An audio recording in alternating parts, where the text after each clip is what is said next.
que pido su oración y espero que cuento con ella. ¿Cuenta con eso? Sí, 2 o 3 por lo menos. Con 2 que oren está bueno. Pero yo sé que van a orar más que ustedes.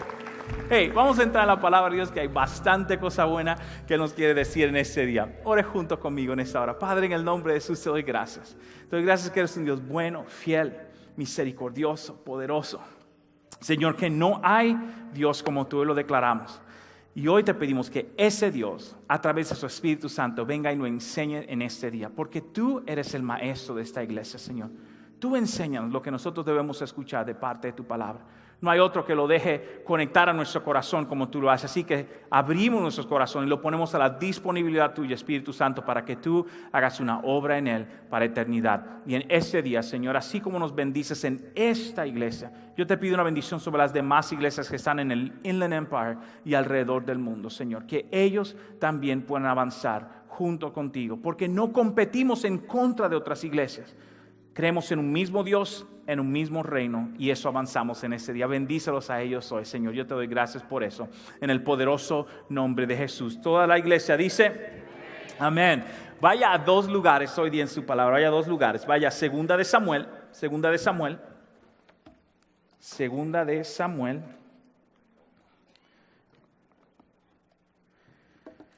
capítulo 9, y también vaya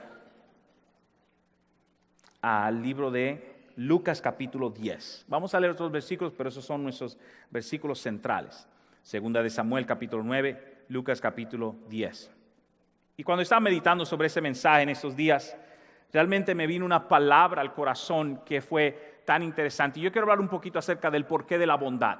¿Por qué razón es necesario que el cristiano sea bondadoso? ¿Por qué usted escucha expresiones en el cristianismo como, por ejemplo, aquellos que son cristianos, Jesús viene y dice, hey, si te dan en una mejilla, pon la otra mejilla? ¿Sí o no? Hemos escuchado muchas veces eso, y son unas expresiones medio chocantes, donde hacen lucir al cristiano como un tonto, como un bobo, que simplemente se deja manejar y hacer todo y mandar por acá y por allá. Y a veces el cristianismo se pone en esa categoría de como si los que son cristianos son personas que son tontas, que no son inteligentes, que no saben evaluar la vida desde otro punto de vista del mundo. Y déjeme decirle que esa no es la realidad. Algunos de los científicos más prominentes del mundo fueron cristianos. Algunos de los pintores y artistas más prominentes de la historia pintaron acerca de las cosas de Cristo. De hecho, muchos de ellos, Picasso, otros, se enfocaron en hacer arte acerca alrededor de lo que es Dios. Es decir, hay una sabiduría profunda en Dios. Y Dios desea, a través de su característica, que usted y yo seamos buenos. Pero ¿por qué razón es la expresión de la bondad? Y es tan interesante usted y yo pensar en eso, porque vivimos en un mundo cada vez más, no cruel, pero cada vez más afrontador, cada vez más directo, cada vez más penetrante en su manera de decir las cosas. Por ejemplo, los medios sociales han creado un subgrupo, una subcultura, donde la gente siente la libertad de decirte a ti cualquier cosa y nunca te diría eso mismo cara a cara. ¿Cuánto amén? Es gloria a Dios, Entonces, vivimos en un mundo donde eso ha sucedido. Ha creado una plataforma, aunque muy buena, los medios sociales para nuestra comunicación, nuestro entendimiento, pero ha creado un subgrupo, una subcultura donde la gente dice lo que sea. La expresión que utilizan los jóvenes hoy día se llama trolling.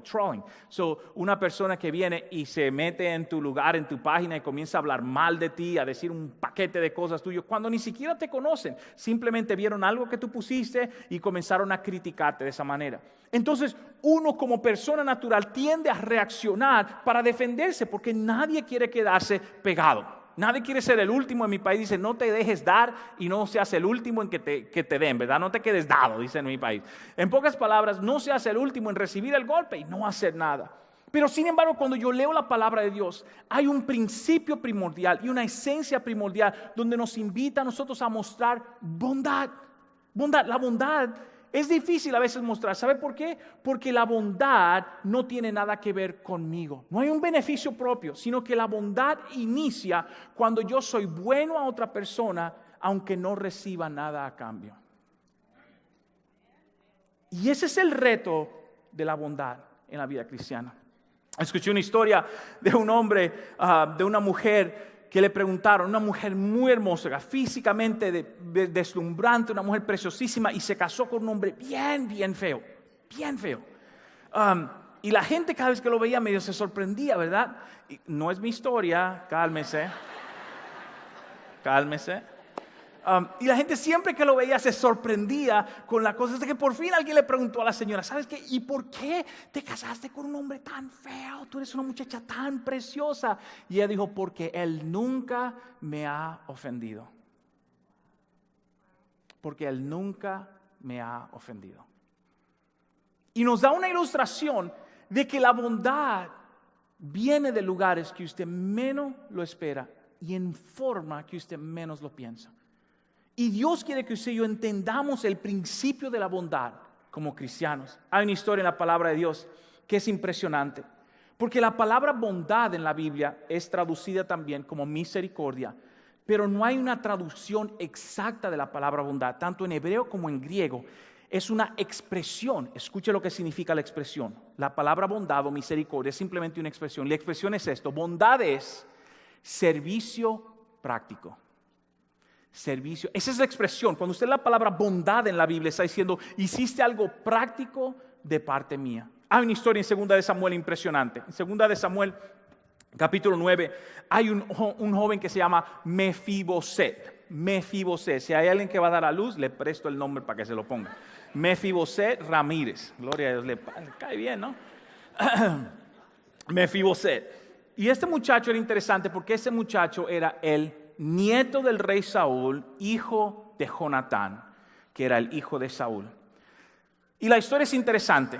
Mefiboset, cuando era niño, David se convirtió en el rey, a Saúl lo mataron en la guerra, también a Jonatán lo mataron en la guerra. Cuando los sirvientes de la casa de Saúl se enteraron que ambos el rey y el hijo del rey estaban muertos y que David ahora iba a ser el rey, agarraron todo lo de la casa y salieron corriendo. Dice la historia de la palabra de Dios que la muchacha que lo cuidaba, la niñera, tomó a Mefiboset y lo dejó caer al niño y quedó lisiado de las piernas.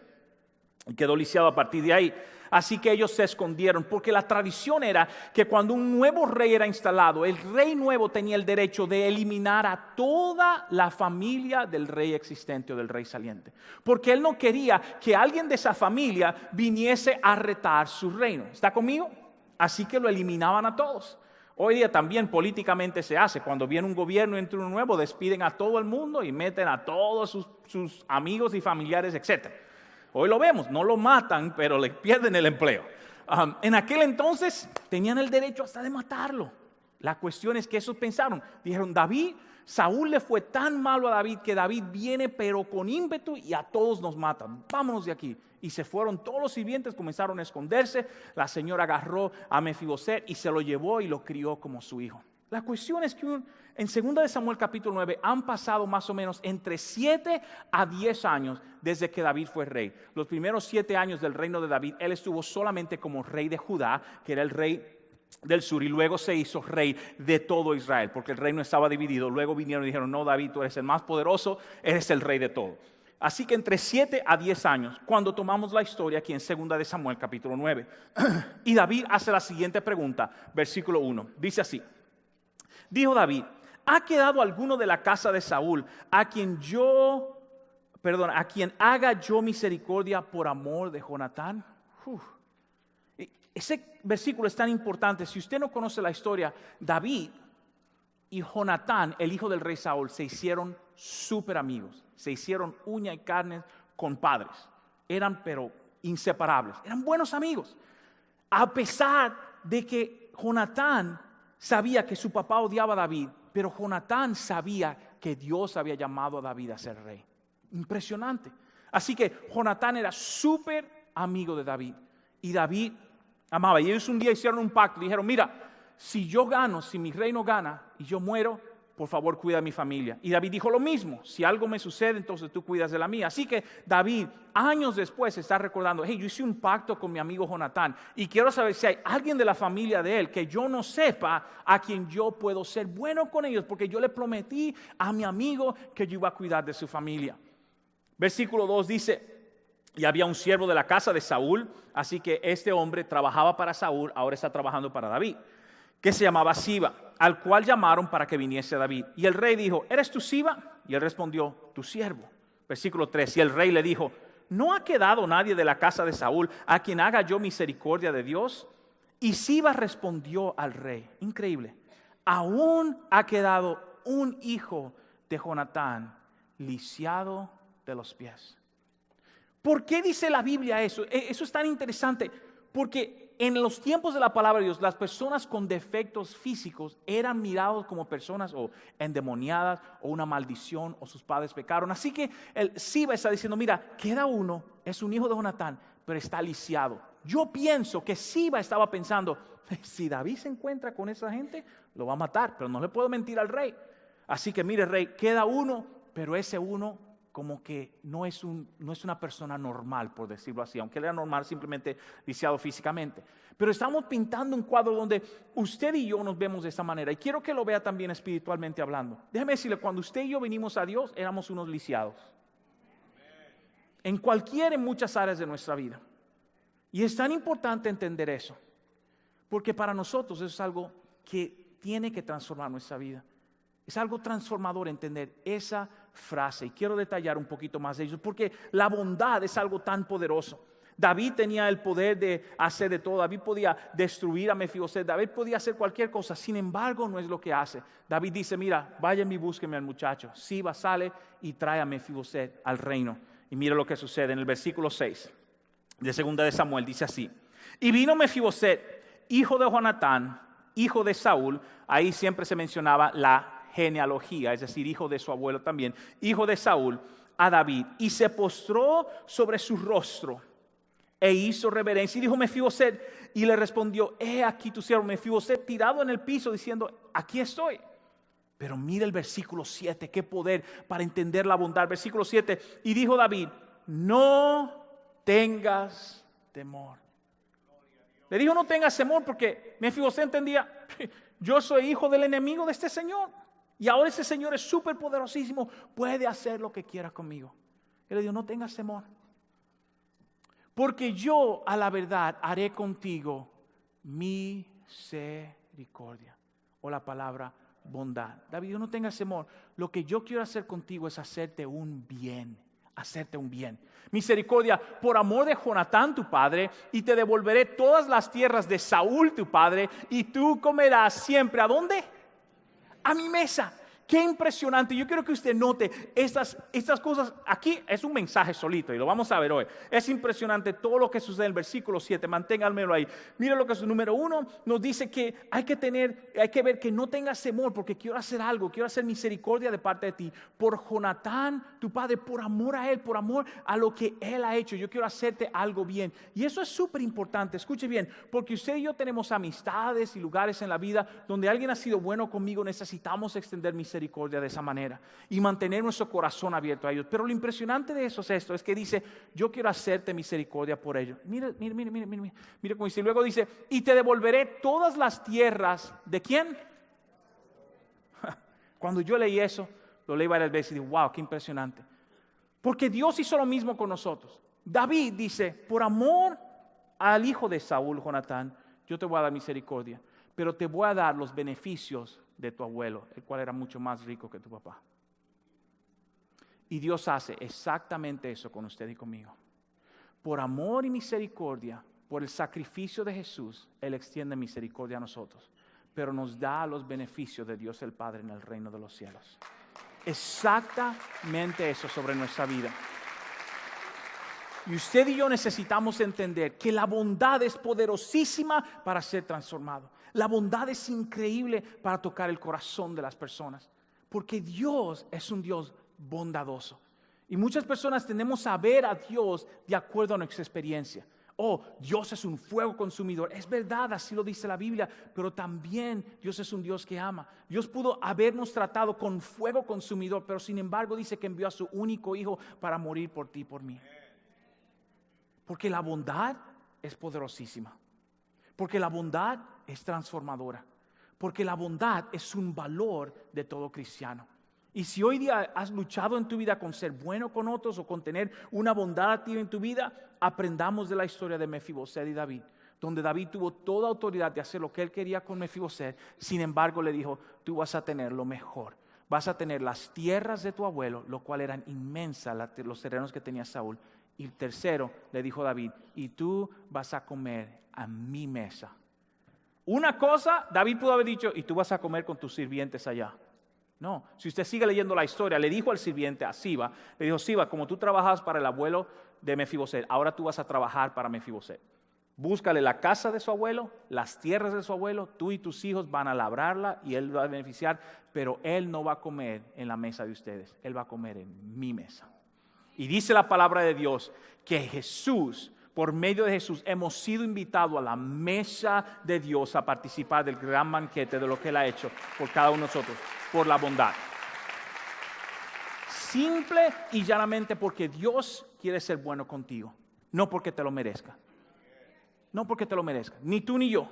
Tú y yo estamos lisiados por algún lado, pero Dios dice, por amor a mi hijo, tú vas a comer a mi mesa, tú vas a participar de mi misericordia, yo voy a extender mi bondad sobre tu vida. Mi hermano, Él desea que nosotros conectemos con eso. Hay un versículo poderosísimo del apóstol Pablo en el libro de Efesios que me da una forma práctica de expresar la bondad. Una forma práctica de expresar la bondad. En la versión internacional lo dice así en Efesios 4:32. Efesios 4:32. Puede apuntarlo por ahí si quiere. Si toma nota, Efesios 4:32 me dice lo siguiente: más bien, sean bondadosos y compasivos unos con otros, y perdonándose mutuamente, así como Dios los perdonó a ustedes en Cristo. ¡Wow! ¡Qué poderoso es ese versículo! Hay tres cosas prácticas que este versículo me muestra que yo debo hacer. Tres cosas simples, tres cosas importantes que yo quiero que usted hoy veamos acerca de la bondad. Tres cosas bien importantes. Número uno es eso, es que la bondad es para beneficio mutuo. La bondad es para beneficio mutuo. Aunque pensamos que si yo soy bueno con alguien, solamente esa persona se está beneficiando y yo no. Pablo dice, no, es para beneficio mutuo. La bondad es algo poderosísimo. Te ayuda a ti a sentirte, wow, que hice algo bien, pero ayuda a la persona a recibir el cariño y la bondad que tú necesitas. En esos días salí temprano, el lunes, si no me equivoco, salí temprano de la casa. Dos de mis hijos no tenían escuela, pero mi hijo mayor sí, lo dejé en su escuela y luego me vine a la oficina. De camino a la oficina me paré por una panadería a comprar un café y un pan. Y cuando me salgo a la panadería y entro y pido el café y el pan y voy saliendo, cuando me parqué vi a esta joven aquí al lado y se veía extraño, era bien temprano, como las 7:45 de la mañana, más o menos 8 y algo de la mañana, y estaba sentada ahí, estaba toda despeinada, una muchacha aparentemente joven, y hablando sola, pero como sentada. Y bueno, imagínate, la pobre, hacía frío. Y realmente como me chocó la imagen. Por lo regular, la mayoría de las personas en la calle son hombres. Tú sabes, se nota que estaban tomando algo. Pero ella lucía medio distinto. Y me dijo, bueno, ni modo. Entré, pedí mi pan, pedí mi café, lo preparé. Cuando voy saliendo, la muchacha ahora se ha movido de la esquina a estar al frente a la panadería. Y yo iba a seguir a mi carro normal. Y algo en el corazón me dijo, pregúntale. Y yo me di vuelta y le dije, hey, ¿cómo estás? Oh, bien, bien, estaba esperando que iban a abrir la oficina de seguros, o sea, algo así, pero era día de fiesta, era día de Cristóbal Colón, así que no iban a abrir las oficinas del gobierno. Qué pena. Yo le pregunté, ¿tienes hambre? Y ella me dijo, no tengo hambre, pero tengo sed. Y yo, ¿qué te pasó? Y tenía una rodilla toda inflamada. Obviamente, estaba viendo la calle, obviamente estaba bajando tal vez de estar drogada. Pero mi trabajo no era juzgarla por eso. Es decir, ya la muchacha está pasando la 1001 ya. No tengo que echarle encima la cuestión. ¿Está conmigo? Es decir, ya la vida le está tratando mal. No falta que se le agregue otra, decirle a la muchacha cómo es que tiene que vivir. La bondad es interesante. Así que le digo, ok, entra conmigo. La cuestión es que cuando yo entro a la panadería, la cosa se puso tensa. Obviamente la dueña de la panadería no quería a la muchacha adentro. La cosa estaba tensa, habían dos clientes mirándome extraño. Y yo, bueno, ni modo, la pedí, le compré. Quería solamente un jugo de manzana, compré el jugo de manzana, pago por el jugo de manzana. Y salimos afuera.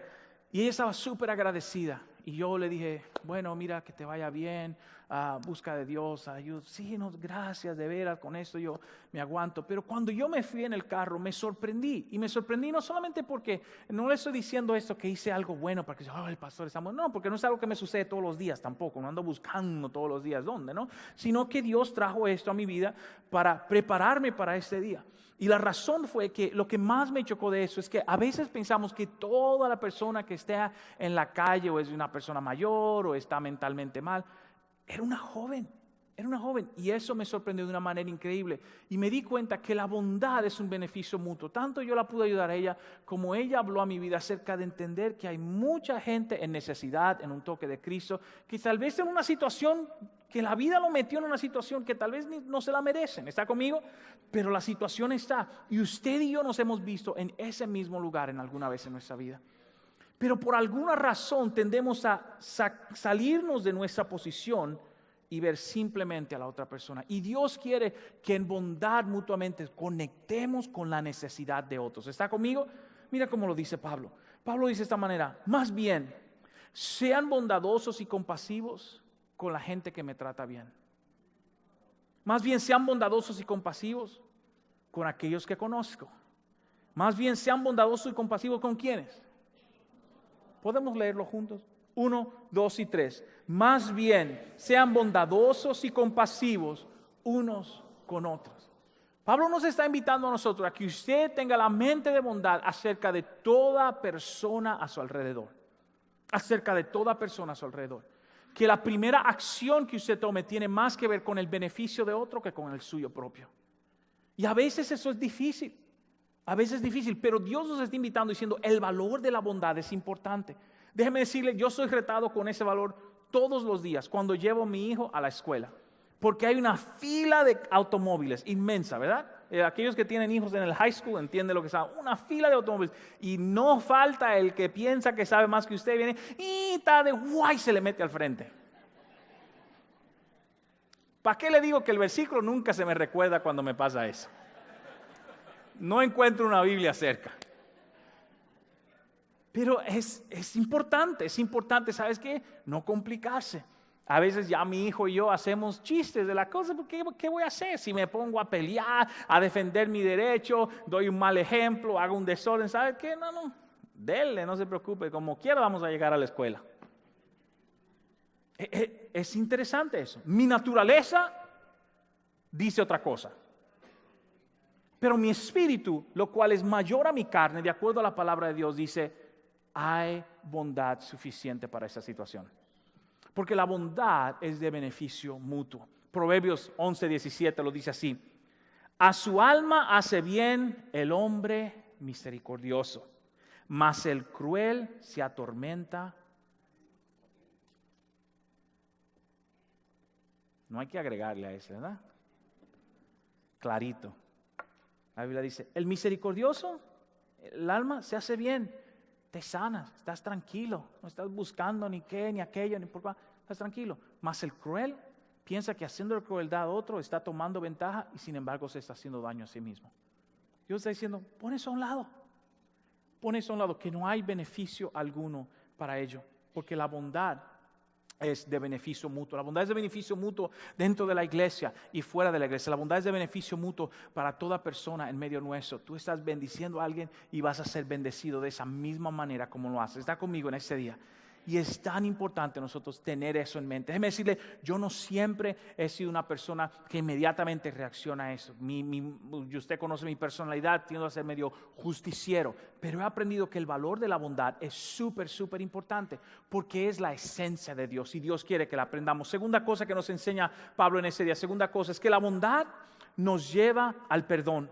La bondad nos lleva al perdón. David tenía toda autoridad para destruir a Mefiboset. Toda autoridad. Sin embargo, él dice: ¿dónde hay alguien a que yo le pueda mostrar misericordia? Porque déjeme decir algo: la prueba de alguien o de la bondad de alguien es cuando hace lo bueno con otra persona, cuando tiene el poder de hacer lo contrario. La prueba de una persona es cuando hace lo bueno por alguien, cuando tiene el poder de hacer lo contrario. No hay cosa que te rete más que cuando te dan una posición. Hay empleados que son buenísimos y lo hacen supervisor y son unos monstruos. Hay personas que son sus vecinos amigos y en el momento que lo hacen directores de la asociación de vecinos, ya es su enemigo al día siguiente. Porque no hay cosa que rete más que la autoridad. Y la autoridad es tan importante Porque Dios nos llama a nosotros a aplicar la bondad en medio de la autoridad. Que cuando yo tengo todo el poder de tomar una decisión que puede destruir tu vida, tu carrera, cualquier cosa de tu vida, yo tomo la decisión contraria, extendiendo bondad en cada área de tu vida para bendición tuya y para transformación de tu vida. Eso, mi amigo, eso es un principio del reino de los cielos poderosísimo. Porque eso es lo que Dios desea de cada uno de nosotros, que encendamos el perdón. Mire cómo lo dice Romanos capítulo 2, versículo 4, en la versión internacional, la versión viviente, dice: ¿no te das cuenta de lo bondadoso, tolerante y paciente que es Dios contigo? ¿Le está hablando a usted? No diga, te está hablando a ti, ¿oíste? Pastor ya te dijo. No, está hablando a todos nosotros. Contigo es el Señor. ¿Acaso eso no significa nada para ti? Pregunta Pablo. ¿No es que la bondad de Dios es para guiarte? ¿No ves que la bondad de Dios es para guiarte a que te arrepientas y abandones tu pecado? Qué interesante que la palabra de Dios dice que Dios es a través de su bondad que nos atrae al perdón, no a través de la culpabilidad. Y eso es tan poderoso para nosotros entender, porque muchas personas piensan y aún predican que es cuando usted se siente mal que uno se arrepiente. Y es verdad que hay un arrepentimiento de esa manera, pero Pablo dice que el arrepentimiento que lleva a la vida, el arrepentimiento que viene de Dios es distinto, es interno, no trae culpabilidad y condenación con ellos, sino limpieza de lo que Dios está haciendo con su vida. Y Dios es precioso de esa manera. Pablo dice, ¿no te das cuenta que Dios está siendo bueno contigo para que tú te arrepientas de ello? Y yo le he contado la historia a ustedes acá de que las veces que yo me he sentido aún peor con mi esposa es cuando yo me porto grosero y ella se porta súper amoroso conmigo a pesar de. ¿Y sabe qué? Eso me lleva al arrepentimiento. A decir, I'm sorry, honey, lo siento. ¿Qué estaba pensando? Es decir, ella tiene el derecho de tratarme de otra manera. Sin embargo, me trató con bondad cuando pudo haberme dicho dos cosas. Y yo tengo que reconocer mi posición. Y Dios dice, Dios puede hacer lo que quiera con nosotros. Es su autoridad. Y Él dice, pero yo te trato bien y te amo y extiendo misericordia a tu vida para que tú reconozcas dónde estás y cambies tu caminar y tu dirección. Está conmigo en ese día. La bondad de Dios nos lleva a ese nivel en cada uno de nosotros. Y es por eso que es tan importante que nosotros veamos cómo obra Dios y cómo trabaja Dios en esas áreas de nuestra vida. ¿Por qué quiere mostrar su bondad? Porque la bondad no es un tema popular hoy día. Mucha gente quiere ser caritativo y extender y ayudar, y eso es bueno. Pero la bondad es cuando no hay un beneficio de vuelta para mí. Yo inicio algo a pesar de no sé si lo voy a recibir de vuelta. Y eso es un reto. Pero ese es el reto de Dios, ese es el personaje de Dios. Y quiero llevarlo a ese último punto hoy día. ¿Le está recibiendo alguien algo de Dios hoy día? Están calladitos ustedes aquí en esta iglesia bautista del centro. Efesios 4:32, una vez más en la versión internacional, dice así: más bien, sean bondadosos y compasivos unos con otros y perdónense mutuamente. Qué interesante, perdónense mutuamente, así como Dios los perdonó a ustedes en Cristo. Mire, hermano, si usted recibió perdón de Dios, no hay razón por la que usted no pueda perdonar a otra gente. Y yo sé que toda situación es distinta, no quiero minimizar tu dolor. Hay personas que han sido lastimados profundamente en su vida por una acción criminal, por cosas horribles. No estoy minimizando el dolor de tu vida, pero sí te estoy diciendo que Dios desea que tú sanes de esas áreas de tu vida para que extiendas el perdón. Porque el perdón es la clave de la vida cristiana. Es la llave que abre el fruto de absolutamente muchísimas cosas, incluyendo el perdón personal. El perdón personal es una de las luchas mayores que tiene la gente. Una de las preguntas más comunes: pastor, yo entiendo que he cometido error, pero ¿cómo me perdono a mí mismo por esos errores que cometí? Y Dios dice, hey, mi bondad se extiende hasta esos errores. Yo te perdono y te recibo, porque el porqué de la bondad es para que nosotros podamos vivir en comunidad y caminar juntos como cristianos y avanzar en Dios. Está conmigo en ese día. Eso me lleva al punto número 3 de hoy. No solamente que es la bondad es mutua, la bondad me lleva al arrepentimiento, pero la bondad muestra el carácter de Dios. No hay cosa que muestre más un Dios todopoderoso que su bondad. Porque de todas las religiones que usted estudia, todas las religiones tienen algo en común. Las religiones tienen algo en común, es esto, y es que el Dios que gobierna dicha religión solamente es bueno contigo de acuerdo a tu comportamiento y tus sacrificios. Pero Dios es completamente distinto. Dios, dice la palabra de Dios, que envió a su único hijo a morir por absolutamente toda persona. No preguntó por qué. La palabra de Dios dice en el libro de Romanos, y lo mencioné la semana pasada, que cuando nosotros éramos separados de Dios, éramos muertos, éramos pecadores, Cristo murió por nosotros. Y es lo que hace la diferencia en el cristianismo. Es aquel que murió por cada uno de nosotros, aun cuando no lo merecíamos. Y sabe que la razón por la que muchas veces para personas es que hay un sacrificio tan impresionante que no podemos conectar con él. Mi esposa y yo estábamos hablando en esos días, salimos cuando celebramos nuestro aniversario de boda, estamos tomando un café y estamos hablando, decidimos sentarnos a hablar, habíamos hecho unos planes para ir a un restaurante, las cuestiones con los incendios, no pudimos hacer lo que queríamos hacer, así que improvisamos y nos fuimos a un café y nos sentamos a hablar, hablando. Una de las cosas que yo le compartí a ella fue esa. Ella se crió en el Evangelio, yo me crié en el Evangelio. Realmente no hicimos, socialmente hablando, cosas terribles, por decirlo así. Sin embargo, tanto ella como a mí, Dios tuvo que mostrarnos algo. Ustedes se creen buenos, pero son tan podridos como los que han cometido cosas peores. Y es la razón, es la expresión de Dios que me hizo cambiar mi manera de ver mi vida cristiana. Que muchas personas creen que son tan buenos que le están haciendo un favor a Dios. Y dicen, no, mi bondad es tan inmensa que te estoy atrayendo a mis caminos porque quiero transformar tu vida de una manera distinta. Porque todos nosotros, de alguna manera u otra, hemos fallado a Dios en un área de nuestra vida. Está conmigo en ese día. Y Él dice, es mi bondad que te atrae. Es mi bondad que te atrae. El libro de los Salmos. Versículo 25, capítulo 8 dice, bueno y justo es el Señor. Por eso les muestra a los pecadores el camino. Qué interesante. Que no dice, bueno y justo el Señor y por eso los condena. Bueno y justo es bueno para extender misericordia, pero es justo para exigir el sacrificio correcto. ¿Está conmigo? Mucha gente piensa, Dios tolera el pecado. Oh no. Su justicia se mantiene. Usted y yo no podemos funcionar bajo eso. Pero su bondad es tan inmensa que Él dice, esa es mi justicia, tienes que hacer esto. Pero mi bondad te atrae para transformación. Ese es el camino para cambiar. Ese es el camino para ser transformado. Y eso es lo que hace la diferencia en la vida cristiana. Que tenemos un Dios de tanta bondad que dice, hey, yo tengo algo bueno para tu vida y transformador. Quiero terminar con esta historia. Jesús narra una historia tan impresionante que usted la ha visto en películas, en dibujos animados, en muchísimos lugares. Y es la historia del buen samaritano. Si nunca ha escuchado la historia, déjeme darle un resumen rapidito. Jesús hablando con los fariseos acerca de la conexión con otros, porque los samaritanos y los judíos no se hablaban, los samaritanos eran personas mezcladas y los judíos lo veían como ustedes no son puros, así que no nos relacionamos. Los judíos eran muy selectivos en ese sentido. Jesús mismo expresó de sus labios, yo vine para redimir la casa de David, es decir, al pueblo de Israel. Esa era su misión, aunque dijo, el evangelio no se va a quedar solamente con ustedes, sino se va a extender. Jesucristo comienza a expandir, así que hace una historia. Jesucristo dice, hubo un hombre, un judío igual que cualquiera de ustedes, que iba caminando una noche por un camino oscuro. Y de repente vinieron unos ladrones y lo atacaron y lo lastimaron. Y Jesús comienza a decir, pasó primeramente un maestro de la ley. Y el maestro de la ley vio a la persona dolida y le dijo, ¿sabes qué?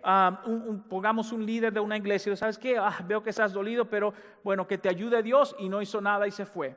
Y luego dice que pasó otra persona también, una autoridad dentro de la comunidad y lo vio, mira, que te vaya bien, así que no le dio nada, la persona necesitaba ayuda y se fue. Pero luego dice, pasó un samaritano, y cuando Jesús utiliza esa palabra es por una razón. Pasó un samaritano, Jesús está diciendo, pasó el peor de cualquiera de nosotros. Pasó tal persona. Imagínese en su pueblo, en su vecindad, lo que llamaban una persona que usted lo consideraba bajo. Pasó esa persona.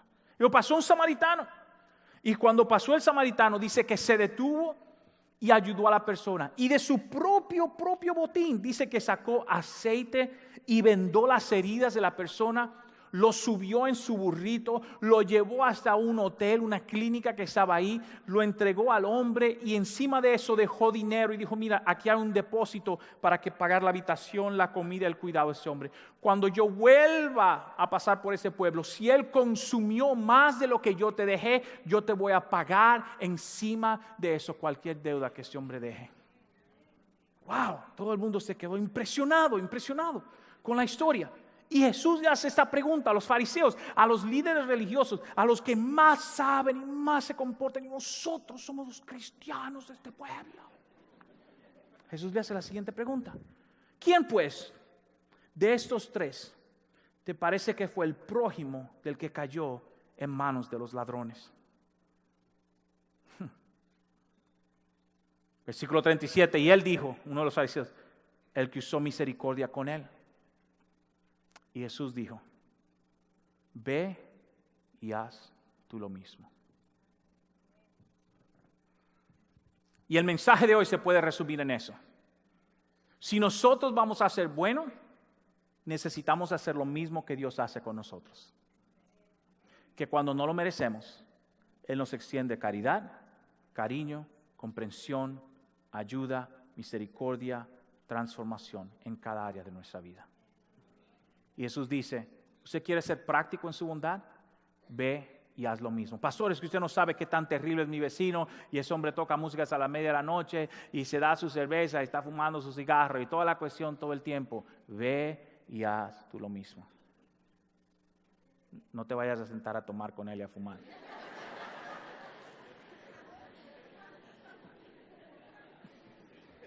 Mi esposa y yo tenemos un vecino en Las Vegas que así era. El hombre trabajaba de lunes a viernes y él dice, yo trabajo muy duro y los fines de semana es para disfrutarlo. Y llegaba el viernes 5 o 6 de la tarde, el hombre abría su garage y dale. Ahí le daba el hombre hasta que ya ni reconocía dónde vivía. Gracias a Dios que estaba en el garaje y no me había que bajarle la puerta para que duerma. Pero mi esposa siempre con su personalidad, siempre le hablaba al hombre, siempre, y le hablaba del Señor, y el hombre ahí con su cigarro, y mi esposa siempre le hablaba del Señor, siempre le decía y le compartía. Él nunca fue grosero con nosotros, obviamente el olor al cigarrillo en el apartamento, toda la cuestión, pero siempre extendimos la bondad. Porque yo no sé por qué ese hombre hace eso, yo no sé por qué para él vivir una vida tan solitaria, de trabajar 5 días a la semana y luego emborracharse el fin de semana, para él eso es la solución de su vida, pero Dios está diciendo, hay algo mejor que eso. Algo mucho más poderoso que eso y transformador que eso. No hay la necesidad de hacer eso, pero fue la bondad la cual pudo extender. Si yo me hubiese puesto a pelear con él todos los fines de semana, que por qué hace, tengo un bebé recién nacido, que qué te crees, que qué aquello, ahí terminamos en un desorden. Sin embargo, fue la bondad que hacía que nosotros conectáramos con él.